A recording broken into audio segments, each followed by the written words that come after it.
how do you feel about Josh Simmons adjusting to the speed and complexity of the Chiefs' offensive system during his first training camp?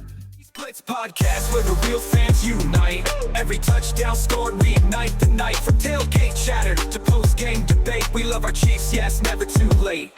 So tune in live, don't miss the hype. Chiefs Blitz podcast, it's what we type. Yeah. I don't think Andy Reid puts him out there unless he's confident that he can adjust to the speed of the NFL. Right.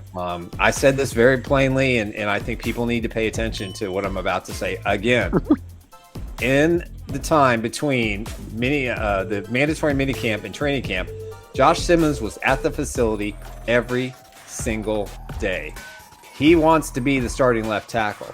He more than likely will be the starting left tackle. I think he's going to adjust just fine. I think his mentality is strong. You don't go from San Diego State to Ohio State and jump into the fray if you don't have confidence that you can adjust to the change of pace. Now, playing at San Diego State and playing at Ohio State, that's AA and major leagues. So I think he's done a really good job. I think he's going to be just fine. I hope they keep him there, to be honest with you. Yeah. Well, I hope to see what he's doing in training camp. Kateri is over. Very distracted. Carries over into supposed to do that after the show. Everything sounds a little off. No, it sounded like everything was a little off to me, like Nick skipped it for a little bit, so that's what I kind of hesitated. But again, I'm looking for him to be, dominant at the position, because the film that I'm seeing that's coming out of training camp, him versus, Chris Jones, Mike Dana, and Charles Menahu, and those guys is looking promising. I know it's not in pads yet. I know it's just on shorts and shirts, but again, the guys still looking good in the out there against those guys. Like I stated before, if I'm Andy Reid, I'm putting the kid through a gauntlet. Right, yep. I'm putting him out there in front of all my best defensive linemen, linebackers, everybody. He's going to have to go up against everybody to see what we're going to have in this kid to come the season.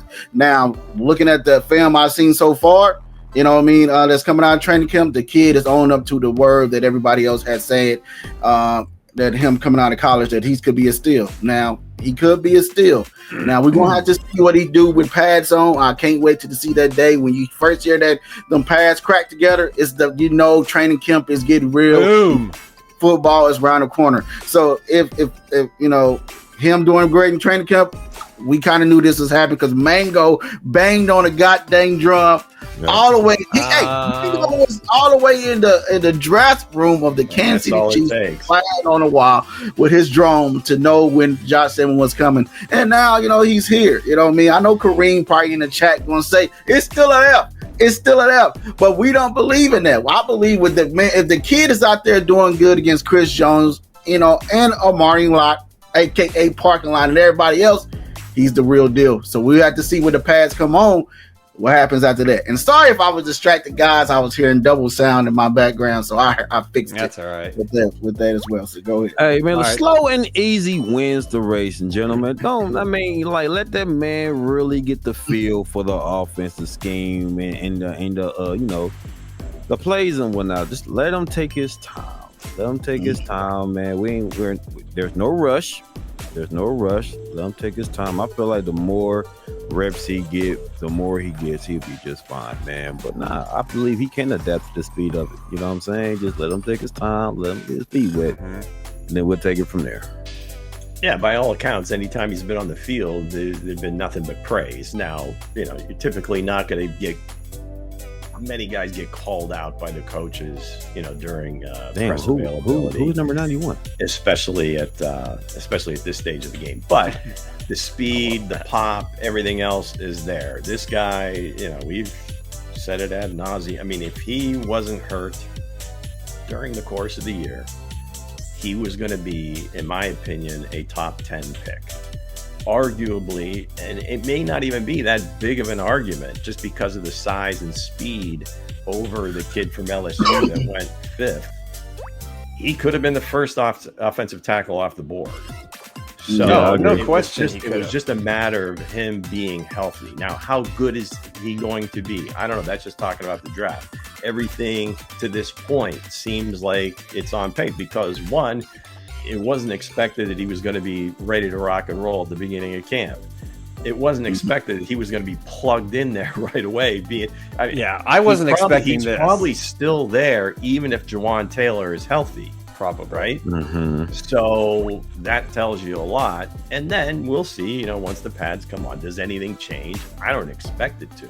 So as long as he's healthy, that's the guy. He's the left tackle, and we roll from there. I just don't want to put too much pressure on the young man. Let the young man really settle in, man. Let him settle in.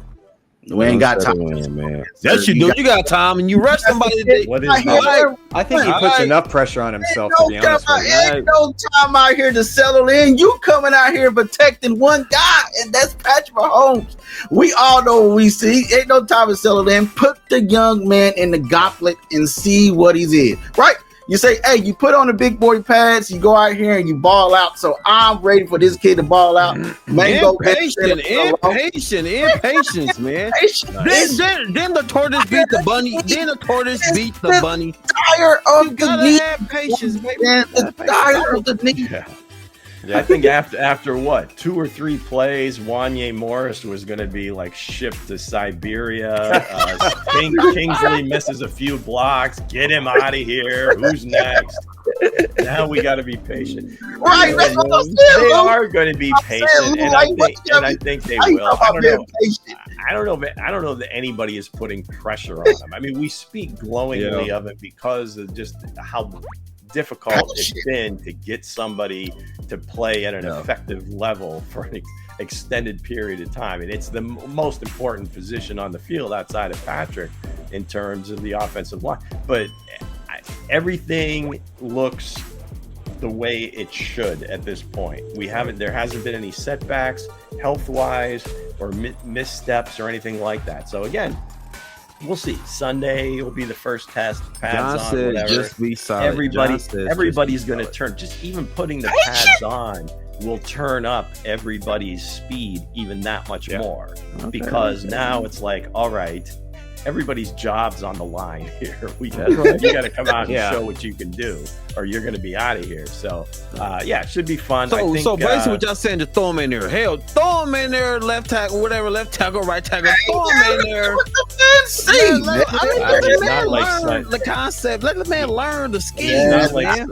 He's not like some babe in the woods, or he's playing quarterback. I mean, he's physically imposing. He's got everything he needs. It's just really a matter of getting reps, and he's got to get more reps as quickly as possible. Right. So back in the day, back in the day, they had more padded practice, right? Now ain't no time to be patient with these offensive linemen no more. That's why we see the offensive line depth going slowly down the hill around the NFL, because they don't get that more padded practice. Now, if he can take this one-on-ones and battles and get aids and praise from that, that's what we want to hear. Like you said, we don't want to hear nobody saying, oh, he still need time. You want to hear guys come at the podium and say, hey, this guy's out here manhandling Chris Jones. I mean, sometimes I think he's Chris Jones' dad out here manhandling him. That's what you want to hear. You want to hear this out there. You want to hear that's what you want to hear. That's what you want to hear. I want to hear that. Oh, parking lot referring to Creed Humphrey as a brick wall. Yeah, that's what you want to hear. That's what you want to hear. Listen, everybody parking lot ain't doing his damn job. That's what that means. If he's like a brick wall. He's not doing his job. Every coach, every player who's been asked about every player has been asked about Simmons the last 4 days has said basically the same thing. He's the real deal. He's the real deal. So that's what I'm saying. Like the man, maybe it's me. I'm not putting too much on the kid. I want to show me what you got. I want to see it from me. I want to see it. I can't wait till he goes up against Trey Hendrickson. Oops. Oh, I'm sorry. He's not showing up this year. Oh, there go Nick. But nah, man, like real quick, like Lou just stated, man, the parking lot talking about, man, Creed is a brick wall. We want to see Creed talk about him. Like, man, this dude here, boy, he was pretty nice. glowing. He was pretty glowing about him.